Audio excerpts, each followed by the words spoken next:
the future, not the future that I love so well, which is the future where the whole world disappears up its own kazoo in a kind of transcendental self-erasure sometime around 2012, but something more immediate, which is the immediate future and the situation surrounding the millennium. The idea being that shamanism, if it's to make good on its claim of being a penetration into a kind of higher mathematical space, ought then to be a forecasting tool in any and all situations. And so I thought to evoke the future as I see it, some of it being positive, some of it being negative, and then just see what kind of a response it evokes. Recently I've seen the future somewhat differently. I think in the wake of the Rio conference and then the large conference on AIDS that was held in Amsterdam, because it seemed to me, as a child, I grew up near Mesa Verde in the Four Corners area of Colorado, and we would always visit this as a family outing. And the great mystery the rangers would tell us is why these people died out, why they left the mesas after living there for 1,000 years.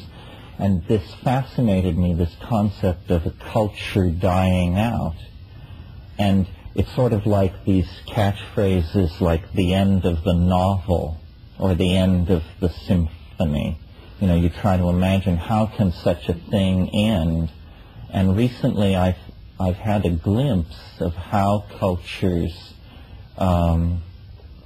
slip away from themselves, and I think it's worth invoking so that it doesn't happen to us. It's hard for us to imagine our culture dying because it's a global culture. I mean, it seems to have unlimited resources that it can call upon, but when you travel in the third world, you encounter what is referred to in United Nations reports as deferred maintenance.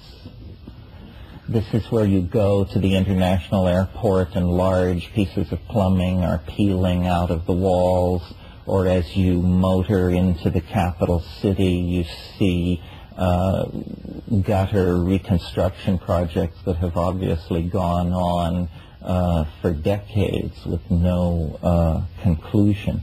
And more you see this kind of thing in this country. Someone visited me from England last week and said the apocalypse is already happening.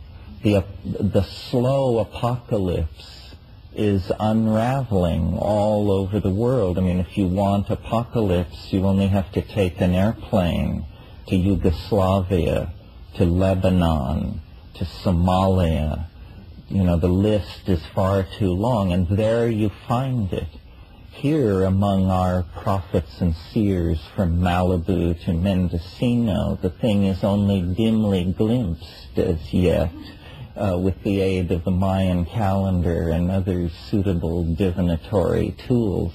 But that's because we live in an incredible bubble of privilege. Well, so I'm, in my own life, think a lot about both historical inevitability and its paradoxical twin, political responsibility. You know, if it's all on automatic, if the world is either undergoing some kind of mass extinction and soul migration into the Elysium realms, then very little has to be done. If, on the other hand, it isn't on automatic, then what is the nature of the political and social world that we should construct for ourselves and our children? And I think for a long, long time, since the end of World War II, basically, we have been living in a future-phobic society where for all of the baubles and technology that has been foisted upon us, no real change has been tolerated. I mean, when you look back to the 1930s, you see that for better or ill, enormous social experiments were underway. The New Deal in the United States and the Third Reich in Germany, which was a 1,000-year plan involving genetic purification of the race, highways from Vladivostok to Paris, so forth and so on. That scale of planning has been banished since, for 60 years, basically. And what we have instead is a future-phobic society that places a great deal of stress on the preservation of a pseudo-tradition called family values by some people, but it has many names. It's not an archaic social model or anything rooted in long-term human organization. It's basically the 19th century industrial model of the couple with some children fitted into an industrial economy. Now I think that the contradictions of these future-phobic attitudes have become unbearable. And so the logjam that has been in place essentially since 1945 is beginning to break up. It came first at the weak point, obviously, which was the Soviet Union. I mean, a system so built on contradiction that, the least breath of reality, and it collapsed. And that spread a lot of joy in the murkier minds of the West, I think, because what was not understood initially was that what this presaged was a crisis in values in our societies, because the fact is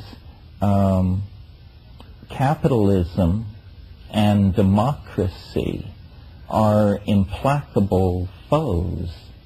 They can give no quarter. These are two utterly distinct theories of human worth. One which says you are what you own and control, preferably the means of production, and another which says all human beings have equal weight in the political process and by implication in some metaphysical scheme of values. Well, now these two systems are nakedly exposed in their opposition to each other.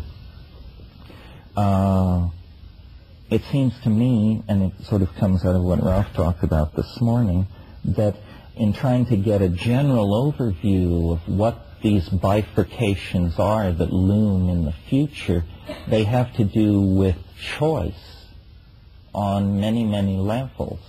I mean, obviously what's up for a lot of people is reproductive choice. But there are also, a lot of people in the world don't like being where they are. They would rather migrate somewhere else. So choice of travel, choice of location, reproductive choice, job choice, all of these things are values either to be preserved or to be consciously suppressed.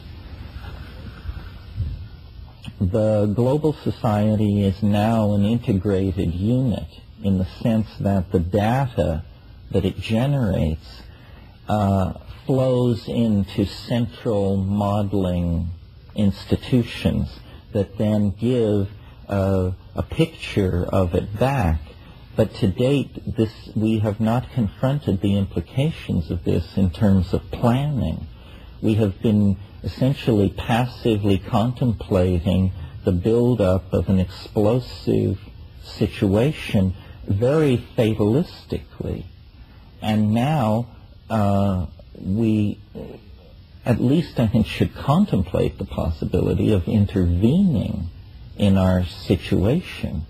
You know, I hear all kinds of fatalism. I hear people saying that our two main problems are population and epidemically transmitted social diseases, and that therefore no problem, you see. But I find that a fairly horrifying way to manage human affairs, simply by an appeal to nature to cut us down, to send the grim reaper among us because we can't manage our own destinies. It seems to me that a whole rethinking of the notion of freedom has to come, and that it isn't strictly a matter of more freedom. One of the things that I think the 20th century has secured but is reluctant to face is the toxic power of imagery. That this is the century of the perfection on a scale previously undreamed of propaganda.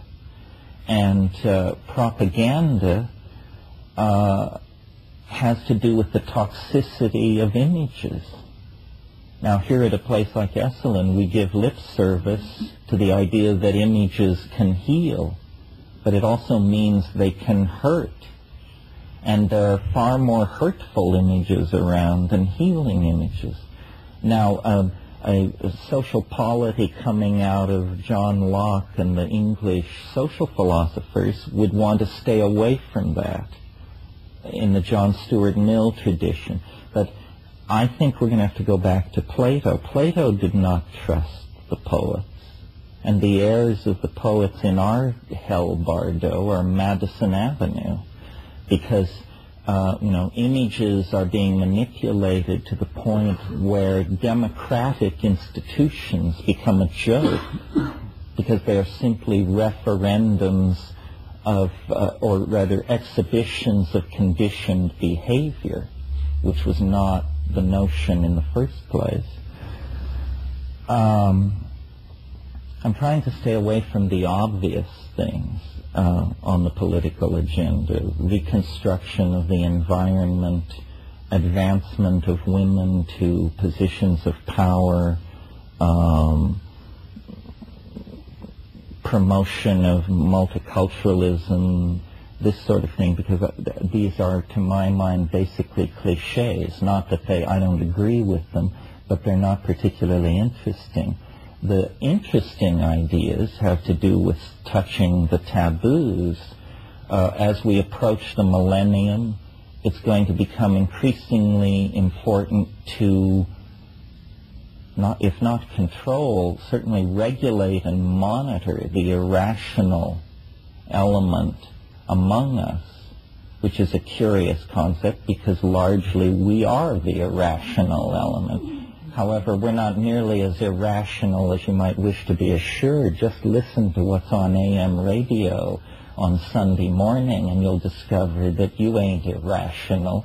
You represent an extremely high slice of rationality compared to the foment that builds in those that follow what we euphemistically call the way of cheeses. And this is going to pose social problems as we manage our way through the millennium. It did at the last millennium. I mean, for the 3 years centered around 999, people simply stood slack-jawed in the streets of Europe with their eyes fixed on the sky. No work got done. Well, the consequences then were trivial. Now it's not so clear. I mean, what we're really caught in is a clash of values that's getting an unhealthy, where the traditionalist side is getting an unhealthy handicap because of calendrical coincidence. You know, just being born or living through the close of the second millennium poses all kinds of problems for societies that are trying to preserve humanist social values. If the Renaissance had begun in 985, I dare say it would have failed. Let's see. Anything else? I guess I should just sum it up. The concept which lies behind this is the idea of guiding images. Eric Jansch, who I think we all related to, used to talk about this, that a society has to be given guiding images. McLuhan said the 20th century has navigated the way you drive a car using a rear view mirror. In other words, almost entirely without guiding images. It's the disgrace of 20th century social philosophy that the only two innovative social ideas the 20th century can claim as its own are Freudian psychoanalysis, which was put out of business last week by Woody Allen, and fascism. These are the two authentic ideological contributions of the 20th century. Socialism is a 19th century idea, fully worked out in the 19th century. So I think that, I'm basically an optimist, but not because I have faith in human institutions, but because I think there is a transcendental attractor that will eventually pull our chestnuts out of the fire. But in the time which lies between then and now, and in the spirit of covering one's bets, I think it's worthwhile talking about how society should seriously be reconstructed to make it a more livable place. I think the recent election in England and the election we're enduring here prove that we cannot expect to hear any kind of meaningful reformist rhetoric from politicians and have there be any hope of it actually being winning at the polls. So then it behooves dissidents like ourselves to try and offer something other than UFO rescue or utter despair as the two poles of the political dialogue. Gentlemen. And next, a key word there. What is it that's going to pull our chestnuts out of the fire? The transcendental object at the end of time. I mean, I still believe that, that time is speeding up, that history is an alchemical rarefaction, that at the end we'll all go off hand in hand with the Sacred Heart or something. You agree with Ronnie Reagan? Well, we've had this discussion before. In fact, it's in our other book. Well, all these Christers got a piece of the action, but they didn't get the clear vision. They just have a fairy tale about it, and I suppose so do we. But I do believe that history is the proof of the presence of a hyperdimensional something or other which is acting on ordinary biology. But what are we going to do until that final moment when it reveals itself to us? I think it's only, 20 years or so in the future. But I also am going to have to live through that 20 years with a bunch of anxious and disturbed people. Well, why don't you just take drugs? I mean, 20 years. I mean, the millennium... He said it, folks. What a brilliant suggestion. But why shall we, struggle to vision, or more than vision, to remake society in 10 years, when in 20 years we're going to be carried off in chariots? Well, I'm not sure. I'm not sure. Maybe no, I we think shouldn't. The whole idea of the eschaton might be one of those ideas working militantly most strongly against any social change. Let's just hang on to our flying carpets. Well, you may be right. So if that were true, would you think it a good thing or a bad thing? Well, just in case the eschaton doesn't snatch us from the fire. Yeah, that's what I have. What to do if the end of time is postponed? Is a couple of...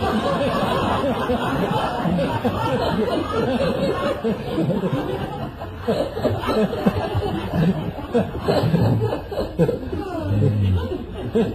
what would you suggest? Well, let's say we're visioning the year 2000. We got, let's say, in 7 years from today, we'll be back here again for only our 11th Trialogue, and then we'll be looking backward on those magic 3 years which produced this. And 7 years is not such a long time, so one reason we despair is that we can't achieve much in 7 years. I mean, look at the last 7 years.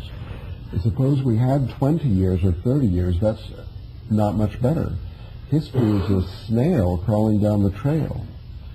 So I think we, just to inject a note of positivity, if that's allowed, let us think briefly of the years 1965 to 1968. They are in a short time. I mean, all of you were here, were somewhere nearby, and experienced a fantastic social transformation, more than we could have dreamed. Now, true, it died. It peaked and died. Nevertheless, what could be achieved, and it was kind of going in the direction we've been talking about, where we had the total transformation of the family into the extended family of a prehistoric tribal life. We had the resacralization of the world with new religions, some of them inherited from the pagan past, practiced on every mountaintop in California and around the world. There we had new forms of music, new forms of government, new schools, different ways of teaching, an entire new society, such as we feel we need now. And nevertheless, it failed. Furthermore, we experienced that it had faults in its structure, and also the staff. Some of the people involved, such as us, had faults which we carried along from our history in this dominator society that we couldn't expunge sufficiently rapidly to function successfully in the new family structures and so on. So when, for example, we can dismiss revolutionary movements of the environment and women's rights, on the other hand, the existence of these movements, which began with the failure of the 60s revolution and continue to this day, when another social transformation of that rapidity should start, if that were a possibility, then the progress made in the meanwhile might actually be the foundation for a success instead of a failure of that 3-year miracle. So that's just for the sake of optimism to recall that a rapid change can take place, and we have made big strides as a family in the intervening years. So if we could achieve even a fraction of what was achieved in the 60s, that might actually be enough. Probably not, because, don't forget, there was the forces of opposition, right, with their, as documented in the end of your book, with their insidious campaign of crack cocaine, heroin from the Golden Triangle, and so on, destroying the heart of the revolutionary movement in urban America. So we need more than images. I think we need to think of a trigger, what you call a clarion call in your book. And, well, we want to avoid the use of the word revolution due to the fact that that always polarizes a equal and opposite reaction, which we don't want to trigger. But call it an evolution. An evolution. In the past, there have been all of these, popular uprisings where actually the trigger, we don't care who's elected, really, on the 2nd of November for President of the United States, because the government follows. It doesn't lead. We need leadership now. Leadership comes from people. That's us. So we don't want a violent revolution and destroying all these buildings downtown. But somehow we would like to see within 7 years a kind of a wake-up where a certain number of people just woke up and said, that's enough of that. That's all. The idea, and then to start doing it. What we don't even know whatever triggered one of these major social transformations of the past, such as, let's say, the Renaissance, or the one we actually lived through, the 1950s. What triggered it? I know what you'd say. It's too obvious. It's what anyone would say. Try to go for the Renaissance. Money. Something is happening again, and maybe Rupert should tell us about the raves going on in London. But I think about that. I certainly think that the year 2000 is a way of focusing our minds tremendously. I find 2012 a kind of diversion from this exercise. It does make it seem almost irrelevant. 2000 is very much a subsidiary thing from the point of view of the 2012 scenario. It's at best a kind of temporary holding operation. I had hoped that we'd have a full-scale rehearsal for this revisioning exercise this year.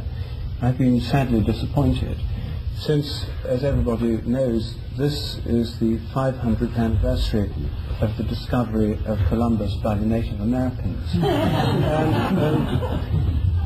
This is one of those historical moments which reaches popular consciousness everywhere. These calendrical moments can affect the consciousness of everybody. Books that we write, or anybody in this room writes, or TV documentaries on public television reach a few, but this Columbus thing, Columbus Day this year, there's not going to be a man, woman or child in the Americas who's not going to know about it. And the 500th anniversary could have been an opportunity for a tremendous revisioning of America, the new vision that America gave 500 years ago, and which still exerts a kind of fascination over the imagination of the world. What these people in Russia and Georgia and everywhere else want, what they're aspiring to, is something to do with what's happening in the west coast of the USA. So America's still the source of vision for the whole world, but unfortunately the vision that's coming out of Hollywood and TV productions here is not one really that fills one with tremendous optimism. So it could have been a huge revisioning opportunity, the new vision of where America could go for the next 500 years or just the next 100 years. And I'd hoped that there'd be a massive ferment of visionary activity in the Americas leading up to this year. Maybe it's going on, and maybe I just haven't heard about it. But so far, it's not given much hope for encouragement. I'd hoped this would be a rehearsal for the year 2000, when surely all of us will feel a need for some new vision to stumble into the next millennium with people like John Major and George Bush around is not really going to be very inspiring for many. Many people are going to want a greater inspiration than that. And I find it very hard to see where it's going to come from, because it's not as if there are totally fascinating models of the future available at the moment. The only ones I find really exciting are the ecological ones, and those are largely negative. Stop cutting down the rainforests, stop killing the whales, just limiting the destruction that we're bringing about.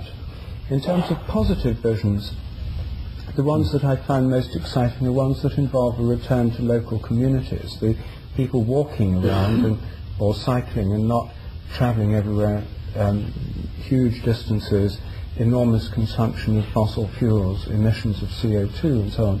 But most forces are working against that at the moment. And even our present, I don't know how many tons of carbon dioxide have been released by our gathering here this weekend. A formidable amount. So we still haven't got that vision, and for me that's the thing we lack most, the vision of where we actually want to go. Because the vision of local community, which is the one I find most attractive, is still far away from the lifestyle of myself or most people I know.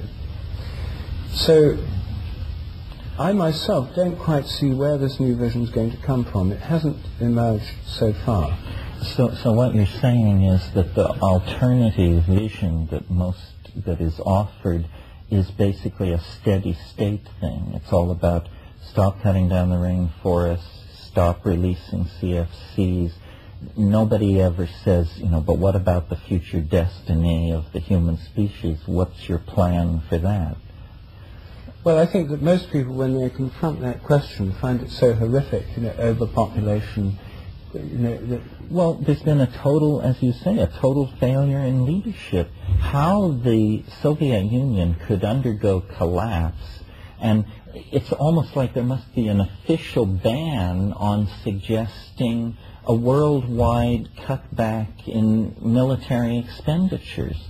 I mean, why isn't there a 20% cutback by everybody? How could that hurt anybody? All games could continue to be played, but just simply at a slightly lower level. There's been another thing I don't understand. The collapse of the international military machine is creating mass joblessness, but at the same time they decide to end all manned space flight and high-tech space exploration, when this is clearly a perfect field in which to funnel high-tech military budgets and keep engineers employed, keep your technical base sharp, and not produce useless weapons and stuff that depreciates at a staggering rate. So it's bad management, even of their own stated goals. I mean, we're not being led by evil people, we're being led by jackasses at this point. Well, I don't know. I think it looks like we're being led by jackasses, and I certainly don't want to suggest that there might be intelligent leaders somewhere, but I think the situation is rather worse than that. The leaders are pretending to lead, but as a matter of fact, the entire system is way out of control, as of course it always has been, because it's evolving under essentially mathematical forces. I mean, a dynamical system inherent in the rules of the game, the fundamental psychic equipment of the human species.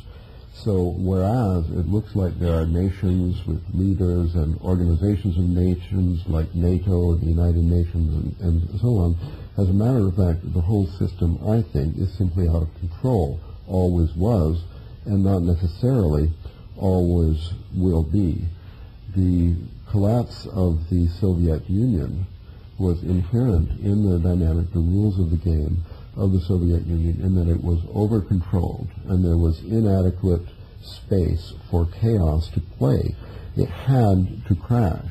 No decision of a leader or a popular movement of revolt or minor change of the structure could make any change in this collapse except possibly a year or two one way or the other. So I think I don't want to sound pessimistic, because I think there might be some solution, that an intervention, as Terence suggested, is possible and may even take place, resulting from meetings like Rio and Amsterdam, where not the George Bushes of the world, but the native peoples of the world somehow get together and produce and implement a new idea. So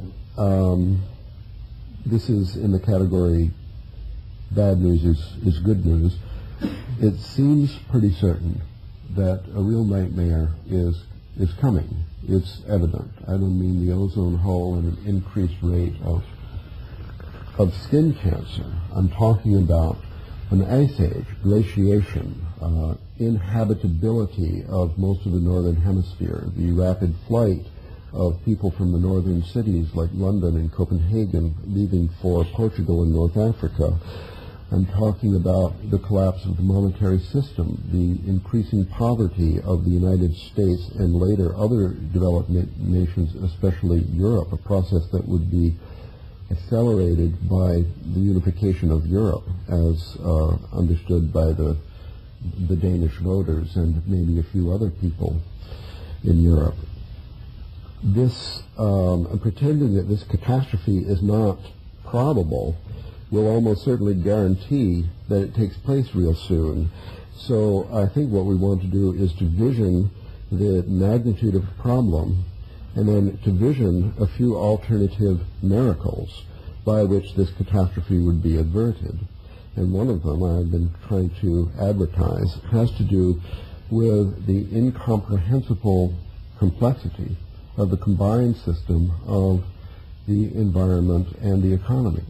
Now we have so many people on Earth, there's no way, just by returning to local communities, even if we could achieve that within 12 months, we could still not avert an economic catastrophe due to the fact that the economic system, there are so many people, there has to be an economy, it's highly unstable, and it's strongly coupled to the environment. So if we evoke any apparently wise move, intervention, risky experiment with regard to the environment, like make it impossible for people to cut a single additional tree in the Amazon, then the backlash, the uncontrollable, unpredictable backlash into the economy could actually be catastrophic and much faster than if we made no intervention. What we need in order to survive as a species is to increase our intelligence beyond the cleverness of, at present, the most clever people, the most radical thinking, the best artists, and so on. We need to advance our intelligence through coming to understand new mathematical structures and ways of understanding the complexity of the most complicated systems, so that if we are going to do an intervention either with regard to the economic system, such as the unification of Europe, or the environment, such as making combustion of fossil fuel illegal or something like that, that this intervention that we plan to do, although still not guaranteed to work, would have its possibility, and for a lot of places around the world. Unfortunately, we don't have 50 years, and the strategy that I'm recommending, I guess I have already abandoned it because it takes too long. It seems to me, this is the microstructure of my own pessimism, that we don't even have 10 years, really, to avoid a really terminal situation for society as we know it, for the civilization of these past thousands of years. So the vision that I'm recommending in place of, the vision department here is empty. I'm saying let's avoid the disease of denial, because if we don't admit a problem, then there's no solution. And let's, people always say, oh, doomsday, if you think like that, then no, I want to acknowledge the magnitude of the problem and simultaneously to vision what would have to be essentially a miracle which averts the disaster for humans and the environment. So that's what I'm calling miracle? For. Well, I think that it's possible for people to get together and undertake a visioning process that will produce a miracle. We can't think up a miracle right now, but it would take a clarion call. That means, by all means, we have to avoid practicing denial. We have to admit that the environment is threatened and the economy is threatened. And what happened in the Soviet Union happened very rapidly and was incontrovertible. And this happened now, it's history, and yet they have a future. That may be happening here also. I think that the people who run the world are not in a state of nobody denial. Runs the world. Well, I mean the people who think they own it. In other words, the Fortune 500 corporations. No, but giving them responsibility alarmed. itself is part of the problem, because they have nothing to do with it. There's nothing they can do.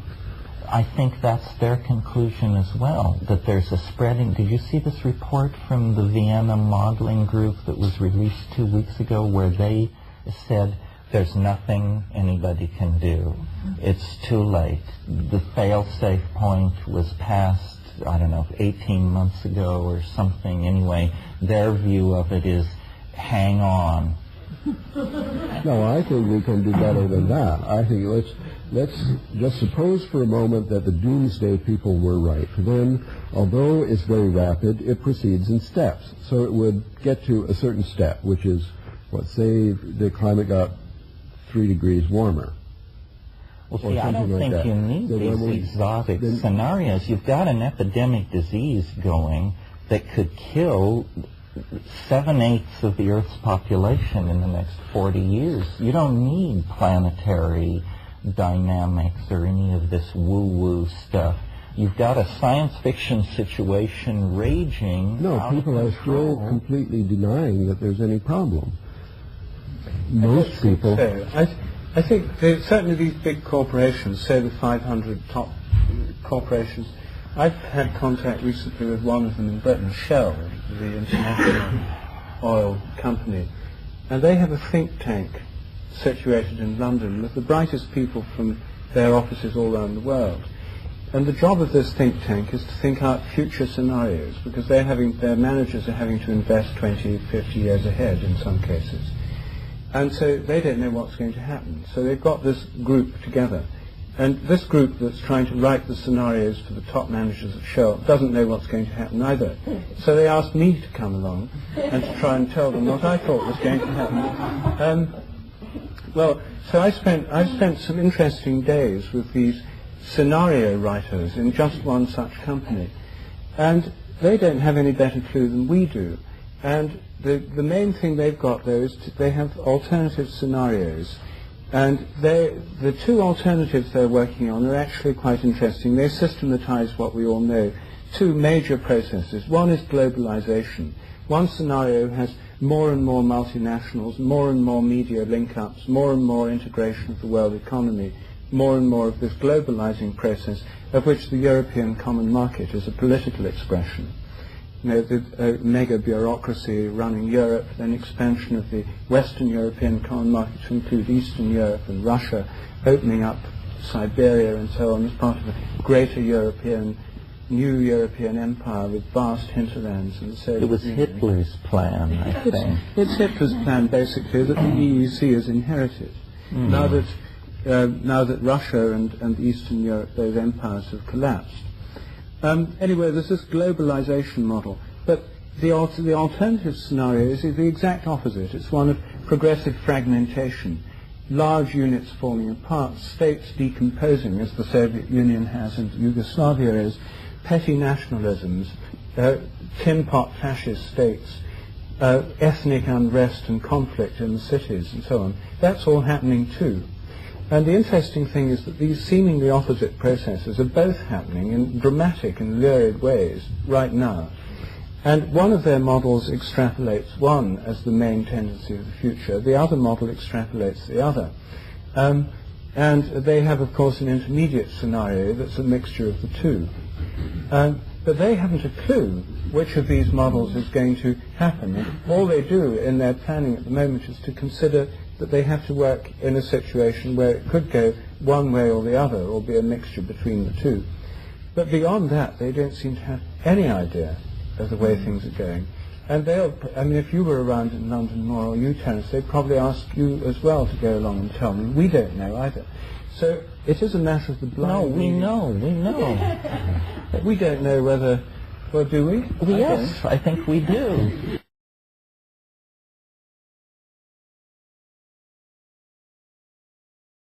Well, as far back as The Mechanical Bride, which was 1952, McLuhan was talking about what he called electronic feudalism and said the world will fragment. And it seemed completely unlikely because the United Nations was on the rise, these vast power blocks were squared off. But I think it's clearly happening. I think that federal Europe is a dream. It will never happen. It's dead. The people reject it. It's only in the glass ministries in Brussels that the heart beats fast for European federalism now. It's finished. But Russia is falling expanded all but over it's the not planet. a state. Russia is falling apart. Russia will become what the Soviet Union was, 15 separate warring factions.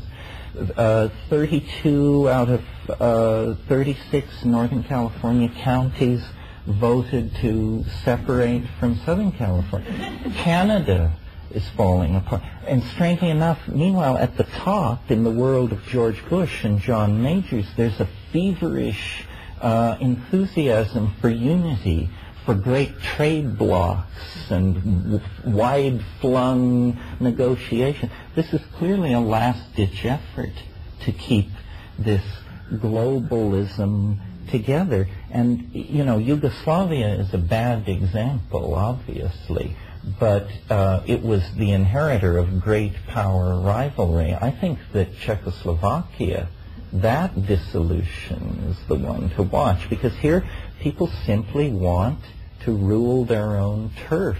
And after all, why shouldn't they? Like, one of the most suspect notions running around is free trade.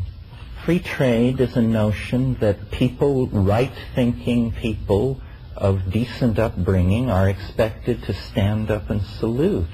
What free trade means is the right to sell crap everywhere, the right to deal Coca-Cola in Afghanistan. That's what free trade is, the right to sell Volvos in Turkmenistan.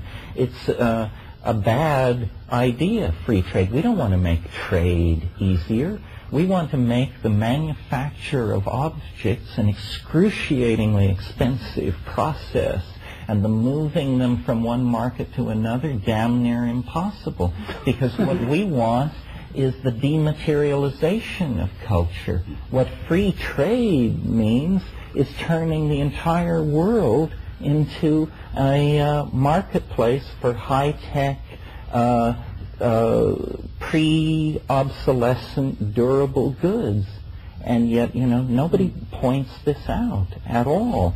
People, what's going on in the American economy is that over the past 12 years, under the aegis of the crypto-fascist republicrats, an enormous transfer of wealth has gone on to the top 3%. In 1980, 6 Americans had more than $1 billion. In 1992, over 80 Americans have more than $1 billion. Meanwhile, most Americans have gotten considerably poorer because the money which was not transferred to the super rich was transferred to the third world. The great leveling which the left always called for has in fact taken place in part, and that's why you have less money.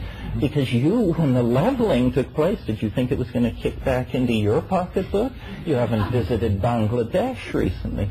So a whole bunch of manipulations have gone on, which tend to, I think, support the idea that nations are being looted and dissolved by ethnic factionalism and corporate hegemony, and that in the future these are the two things that will exist.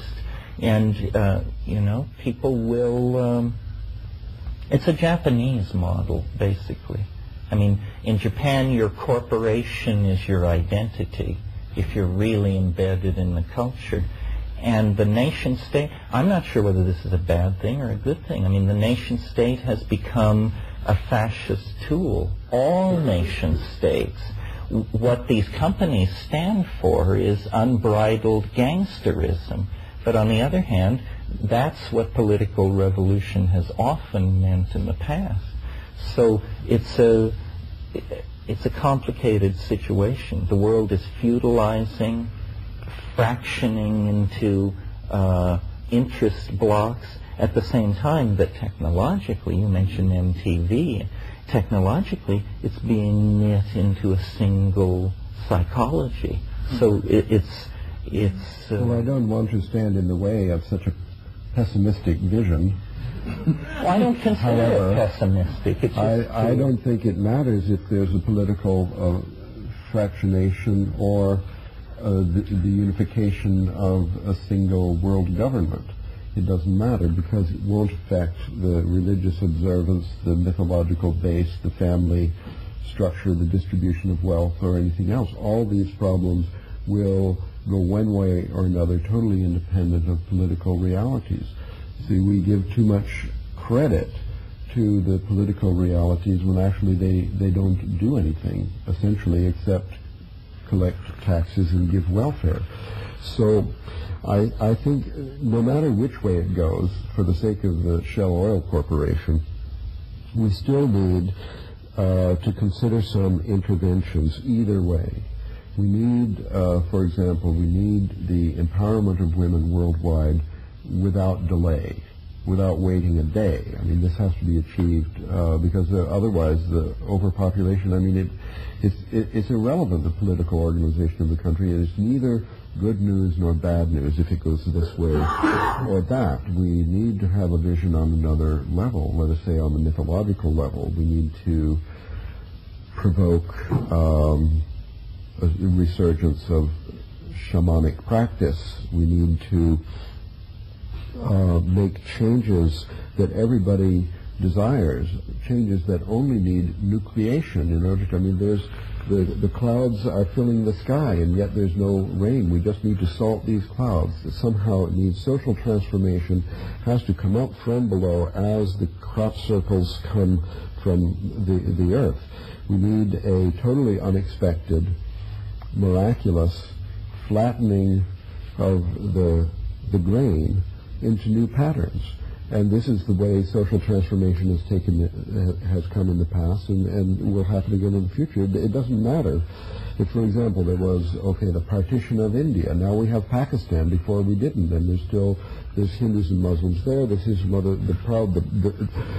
the birth rate didn't change by the partition of India. The birth rate in Czechoslovakia or Yugoslavia won't change. And of course, the war will kill off millions of people. Well, the only thing we've ever been able to come up with that has this grassroots quality, I don't know if we discussed it in Trialogues, but was this notion that every woman should limit herself to conceiving one natural child, and that then the population of the planet would fall by 50% in 40 years without war, migration, etc., etc. It pushes responsibility on this previously oppressed minority. It's a personal thing. It doesn't require governments. But that can be expected of a woman in a culture where they're normally tied down. But we discussed the fact that it's in the cultures where that isn't happening where this decision would have the greatest impact. It's the women of Malibu and the Upper East Side who, by making this decision, would immediately have a huge impact on the destruction of the earth, because a child born to a woman in Malibu uses about 1,000 times more resources than a child born to a woman in Bangladesh. So, they present our problems as insoluble, but something as simple as that, women have already zero population growth in Malibu. Zero population growth isn't what we're talking about. We're talking about cutting the population rate in half in one generation. Zero population growth perpetuates the rape, keeps us at this unbearable level of self-gnawing destruction. But I mean, this is even if it would work, it's a long-term solution. And each of us has 2 children, so we're not exactly setting an example. So you could get a vasectomy. That would set an example. Well, no takers. We're talking about a much more short-term need for change. I mean, if we're talking about the millennium, I mean, even if every woman started doing this today, it's not going to affect things much within 8 years. Well, you'd have to model that, but you may be right. So this miraculous thing that we're talking about clearly involves something of the scale of a huge psychic transformation or religious revival. I mean, religious revivals have changed the face of the world more quickly than most things. The rise of Islam, for example. The transformation of England in the early 19th century by a massive religious revival which totally transformed England, in general for the better. These things are, fundamentalist Islam is having a huge impact, for good or ill, over large parts of the world. And something of that kind seems to me necessary. Now, one form that it could take is through the psychedelic revival. And interestingly, as you mentioned briefly earlier, this is actually happening in Britain at the moment. There's a massive psychedelic revival going on, partly because Britain represents an extreme case of overdevelopment and collapse of the older order. I mean, the sense of decadence, of things falling apart in America is nothing compared with what we've lived with for much longer in Britain, a decline over decades from world power, from economic domination. Now, through Thatcher and the successor Conservative government, an undoing of many of the better aspects of our social institutions, a sense of disempowerment and despair among many people, and economic recession deepening and deepening, with no light at the end of the tunnel. All these things have combined to deprive most people of any sense of faith in the democratic process, in the normal political and economic mechanisms. And as people contemplate falling incomes, and as children now expect to earn less than their parents rather than more, as has been the case for many generations, there's a situation where the old models, the old hopes, don't really apply anymore. Socialism is no longer a hope for many. And in this moral vacuum and in this visionary vacuum, what is happening but a massive psychedelic revival, the rave scene, which is sweeping the youth of Britain. I think probably, I don't know what the percentage, but my impression is about 50% of the youth of Britain is now caught up in this. It's now swept the provinces. It started in London a few years ago. It's now sweeping through, even through small towns and so on. These huge parties at which people dance wildly all night, having consumed MDMA and LSD, leading to a revival of interest in psychedelics and in 60s type music. And now, of course, as Terence knows full well, but some of you may not, the rave scene in Britain has discovered Terence McKenna. So there's this other direction. All normal kinds of means of hope and action have been blocked, and what's happening is an expression of trying to find some way out or way forward or just way sideways or just to have a good time, which is having a big effect at the moment. But it's difficult to see where that could go beyond itself, you see. Although it's an expression of a desire for some kind of spiritual renewal, a kind of new tribalism, dancing all night, a sense of incredible unity with everybody else through the MDMA, the shared beat, the sense of new vision through psychedelics. But so far it has no political organization, no expression. It represents a need for a huge transformation and vision, but one which can't in itself actually go anywhere, in my opinion. Yes, I think in the 60s what gave the American thing a focus was people could unite around the notion of stopping the war. And in fact, when the war was sort of stopped, then the whole thing was more blunted and muddled. So in the absence of a clear vision or a clear task, it is hard to know where it goes. You're right. So then the question is, there's no clear vision there right now, as we seem fairly clear. There are little indications of one. There are communities here and there doing things in a different way. It's not all bleak. There are signs of hope, shoots of spring and so on. But basically, there is no really clear vision, so how are we going to get one? That seems the problem. Now, we've got maybe 20 minutes to think one up right now. Or else we have to think of ways in which we might be able to come up with one. What about some kind of collective vision quest? Is that a way? Well, I mean, wasn't that what space flight was? It was the shamanic flight cast in a technological mold. Yes, but it didn't work, did it? I mean, the jet travel is, in a sense, shamanic flight cast in a technological and commercial mold. And most of the dreams of modern civilization, limitless mobility, flying through the air, seeing what's going on somewhere else, these are all the technological realizations of shamanic visions. These things have been envisaged for thousands of years by shamans. Now we can all have them for, just the press of a credit card. Well, it seems that a social transformation is imminent in Britain. This, if successful, would then be exported to the rest of the world. Here in the United States, we're some years behind. We haven't reached 50% of youth in the rave movement. But let's just say, to put an actual vision on the table, that there was a social transformation that took place this year in Britain that was something like, and to a degree evolving upon, the model of the 1960s in California.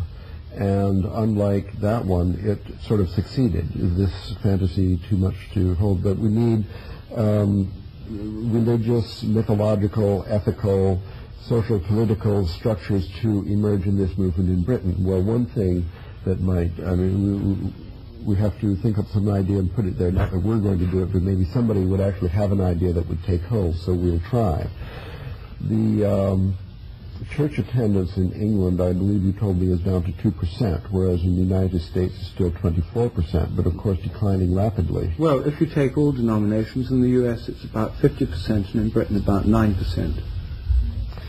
So 9% is close to zero. It's going fast again. It's far ahead of the United States, where for some reason in the Midwest things are really slow to, I don't know. But Yahooism. These churches in England, I've seen this in the Cathedral of St. John the Divine in New York, that the budget problem in that church is actually destroying all its spectacularly innovative programs. So these churches in England are desperate for even maintenance funds. The roof leaks, the rain is coming through, pretty soon there'll just be a pile of rubble. It'll look like Glastonbury Abbey. So perhaps what we need is that the raves would take over these vacant, unused churches and move the raves into the churches and try to psychedelicize them just slightly more, because I don't want to put down ecstasy, but it's a little bit lacking when it comes to true vision. And a little psilocybin poured in. A little psilocybin poured in. If there was an international cartel as greedy for the salvation of human life in the biosphere of planet Earth as the current cartels are greedy for totally meaningless and useless piles of money and arms, then they would start, taking these piles of money and putting them into churches. Now, this year, making attractive raves with more availability of synthetic and natural psilocybin or DMT, ayahuasca, and well, what else? Let's think it up. Well, actually, there's an opportunity. I mean, there was an effort to do something somewhat like what you're describing with somewhat different players. You know that Canary Wharf is the tallest building in Europe, and you know that it was Canary Wharf, the tallest building in Europe. It's in London. It's in London on the Docklands, and it was built by Olympia in York, a company run by idiots of such depth that they have managed to get themselves $7 billion in debt. Go figure. So on the 4th of July, there was an effort by the rave culture to seize the Grand Piazza at Canary Wharf, figuring that if they could hold it for 24 hours, they could get 250,000 people to come into London onto the Docklands, and they would liberate the tallest building in Europe and just... And stone it. No, enter and live in it from top to bottom. However, Scotland Yard had intelligence on all this and stopped all traffic moving into that area after there were only 1,000 people in the piazza. So it's like a replay of the 1960s. There's that old problem that the man gets there first. It's no good trying to steal the buildings. We've been through that. Violent revolution only worked in the 19th century. What we need now That's a great in the conspiracy with the leaders of the church, they've got to understand that there's no other hope for the survival of the Anglican church establishment. This is the last hope to maintain these buildings, is to move young people in them. I went to the temple with my mother. There wasn't anyone younger than 85 years old attending there. So it may still be 50% in the United States, including all denominations. Well, this 50% is all older than 50. So I think the church, I mean, are they beyond the possibility of understanding that this is an opportunity for the future life of Christianity transformed? Young people in the church, not only having a good time, but getting religion. But how does this plan square up against Voltaire's observation that mankind will know no peace until the last politician is strangled in the entrails of the last priest? Give us Voltaire here today, and let's discuss this. I think he will agree with me that this, we are the priests, we are the politicians. Who's this Voltaire? He's one of us too. But climbing in bed with the dominator institution par excellence as the first move in trying to create a sane society at the turn of the millennium sounds to me like doom. We can't build all these enormous and expensive buildings on gigantic fields. Well, I'm into taking the church, but instead of negotiating, joining with hang all these people who claim ownership, point out that we're the original owners, the lease is up, they've had it 2,000 years, and we're back. We're talking about mom and dad. It always comes down to that. Rupert, maybe you should rescue us. Well, I mean, maybe we don't deserve the miraculous change is obviously going to have to involve this new vision. It has to involve some spreading through society. It has to involve some kind of institutional framework, because otherwise it won't have any way of gearing in with the way people live. I don't think that a purely, and the acid house scene at the moment is based on the Terence McKenna model. It's the anarchic model, and we'll see what happens. But I myself don't think it's likely to have any big or enduring effect. So what about, visioning, do you spend much time trying to vision what you would like the world to be like if you could actually write down a feasible scenario for the year 2000? Well, I don't know. We know what we don't want it to be like. 2000 is a little close, but if you move away from the idea of some Deus Ex Machina ending, then it seems to me that we could direct resources. They publish these pies of the world output of GNP, and 40 to 60% of it is going into military budgets. The way money is being spent is absolutely crazy. In other words, we could clothe the naked, feed the hungry, cure the sick, probably with 30% of global GNP. If we need to keep our technological skills honed, then I would think, as achievable as building the super collider or a colony on Ganymede or some of these other things they come up with, why not unleash R&D toward the production of something which essentially looks like a contact lens, but which is surgically implanted in the inside of your eyelid at age 3 or something, and that when you then close your eyes, there are menus hanging in space, and you make your way into a virtual culture. That what we need to do is dematerialize our interfacing with nature. If we're going to keep the body, then we have to jettison material culture. We cannot have both the body and material culture. So I can imagine a world where people appear naked and aboriginal and sacral and so forth, but when they close their eyes, they step into a world of electronically sustained data banks, sensory impressions, virtual reality, so forth and so on. And that is what culture comes to mean. And the idea of actually building something in three-dimensional space becomes just vulgar and barbarous. Why would you? It's like shitting on your doorstep or something. It's just no sane person would ever do that. That technological goal, married to the empowerment of women and their full exercise of control over their reproductive capacity along the lines I outlined, would deliver us into a closer version of Eden than I think most people dare dream could be achieved within our lifetimes. So it's stuff like that. It's not inconceivable.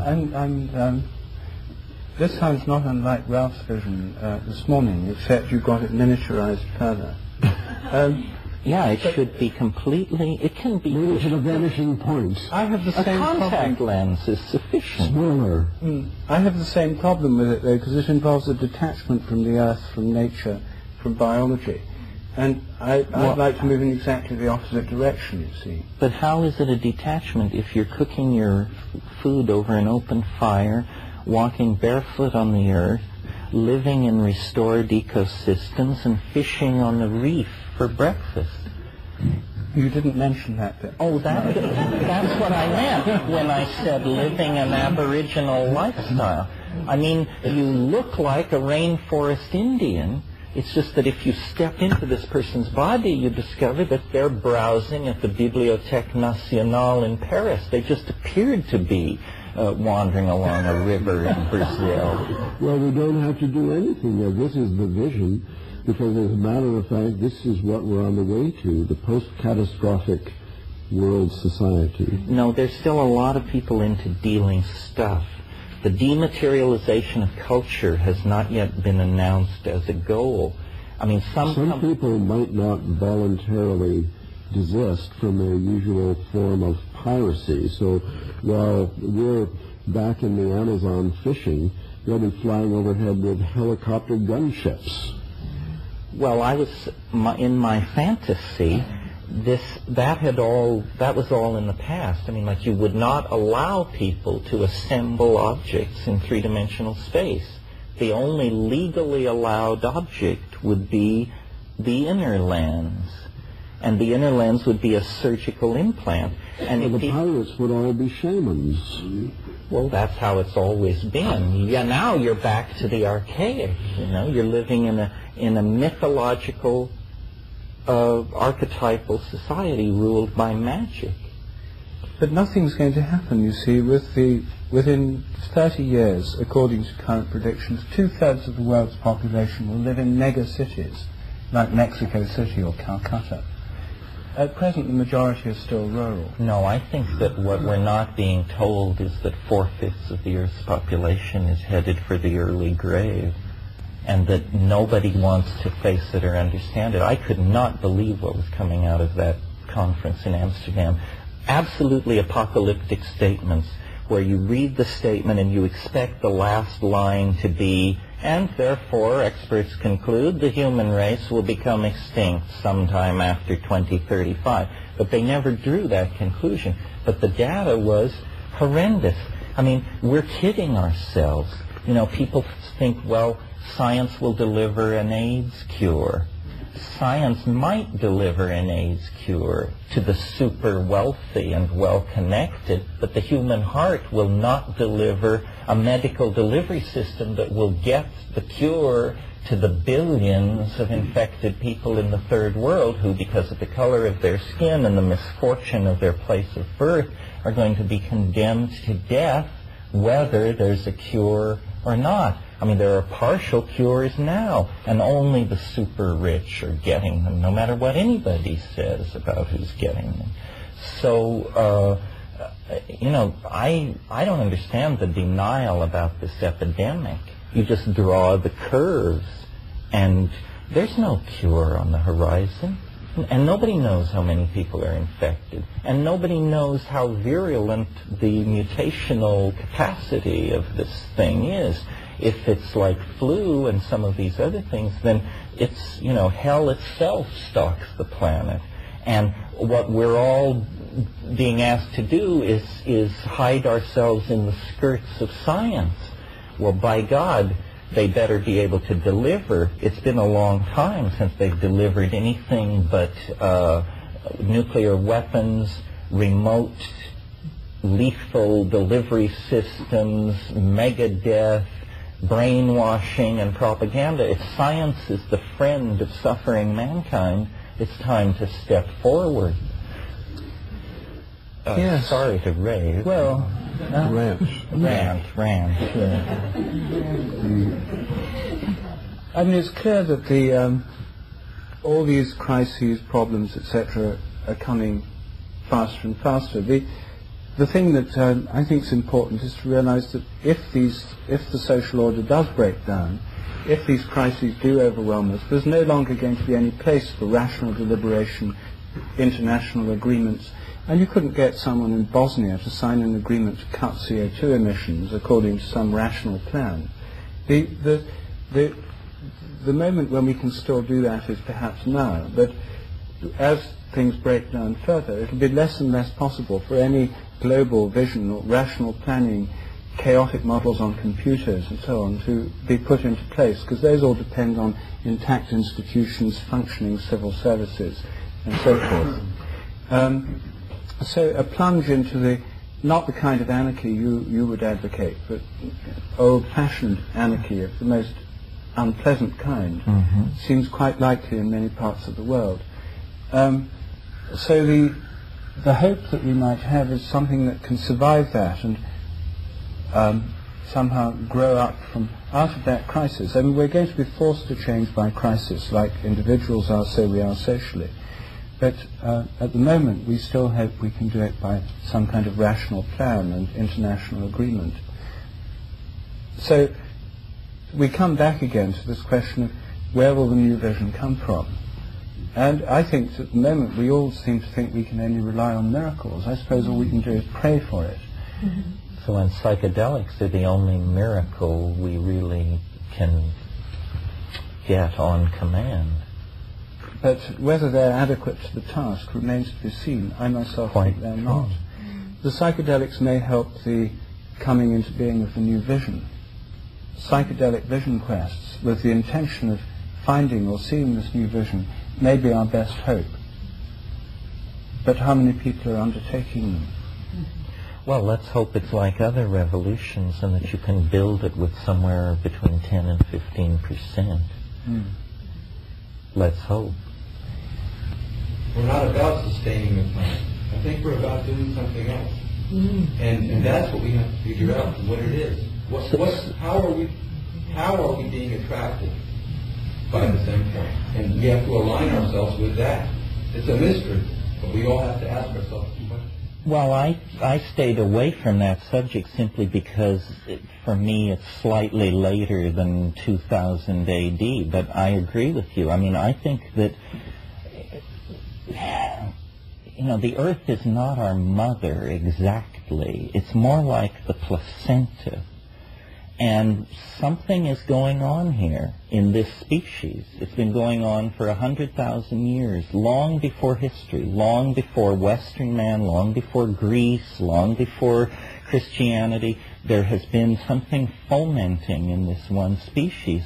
And it seems that, we are going to burst through into some kind of super dimension, and we don't really care what kind of mess we leave behind. The planet groans in travail because the planet would like to get back to business as usual, coral atolls, glaciers, volcanoes, the usual menu.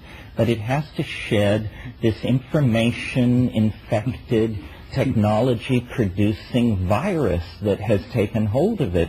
And as soon as we part, we will feel much more relieved, because our dreams, which are the dreams of the imagination, can be unfolded in superspace or outer space. Anyway, they can't be unfolded on the ground of a planet. When we unfold our dreams on the surface of a planet, you get Los Angeles or London. This is not what we're striving for. It's a sorry symbol for, the cities of the heart that we would build if we could. It is, in some ways, it is indicative of what we're striving for, though.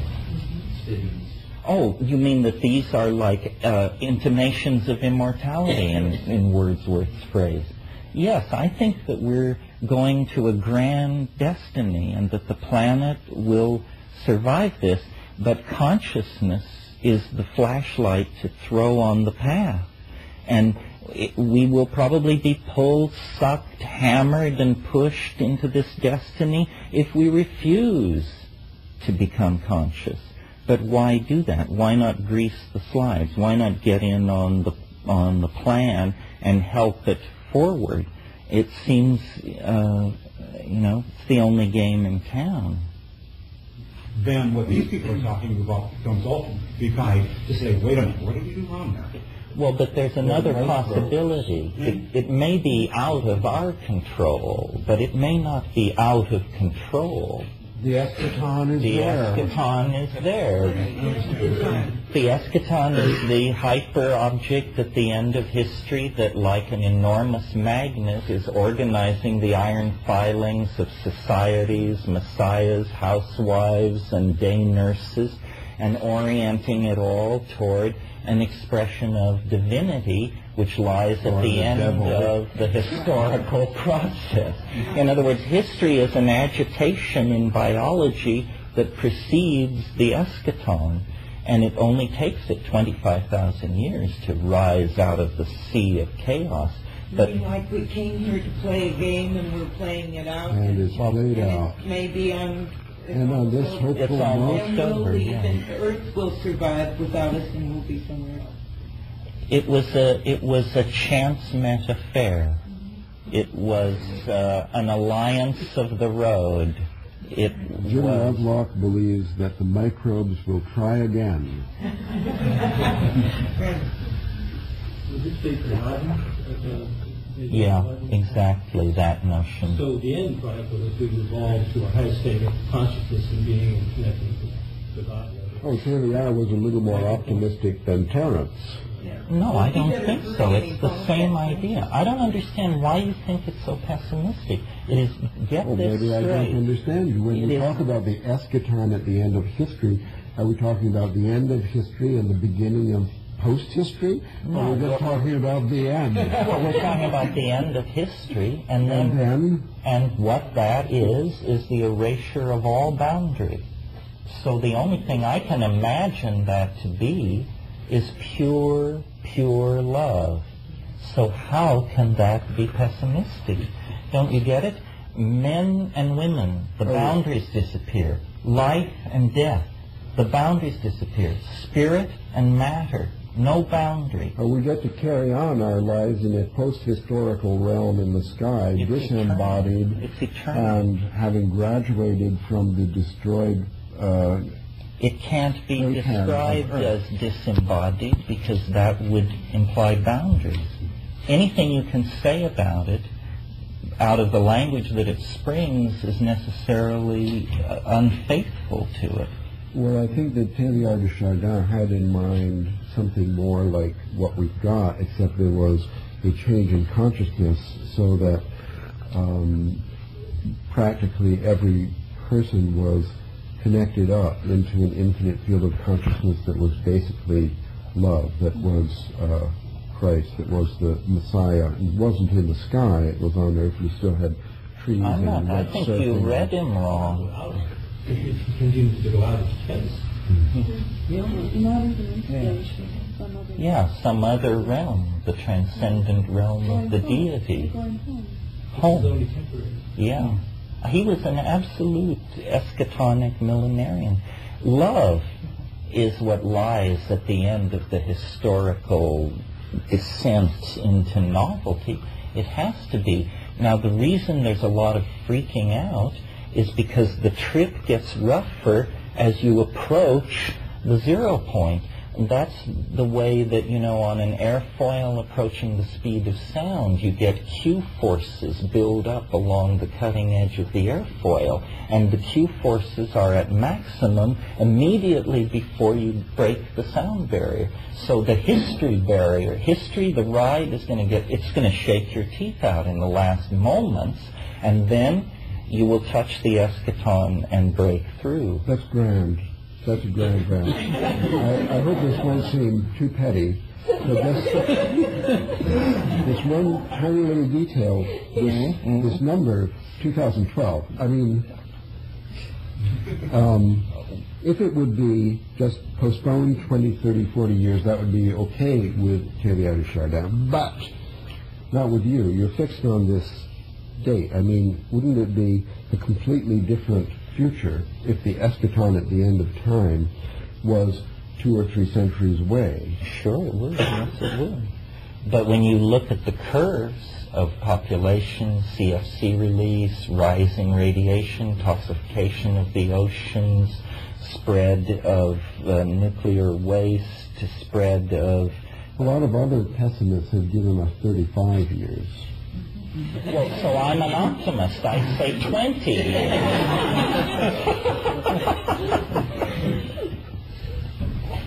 It seems that the process of all religion and philosophy is to try and guide us back to that oneness, to that eschaton. Yeah, you got it absolutely right. That's exactly what's going on. Religion is the anticipation, and then different plans for recovering this thing which caused our fall into this lower state. And what gives it cogency is to see that the scenario we've reached the third act. It has to be this way, or it's hardly a play at all. It's just a mess. As Shakespeare said, sound and fury signifying nothing. That's your other choice. Maybe our bill will be forwarded to the future, so that after the omega point, we'll look up there and find that the bill has been forwarded, that we still have to pay for this mess. Not only the bill, but the Bobs and Johns as well. Could this be incorporated before the omega? The big surprise is how we name this cosmology. Well, we should knock off. Thank you very much.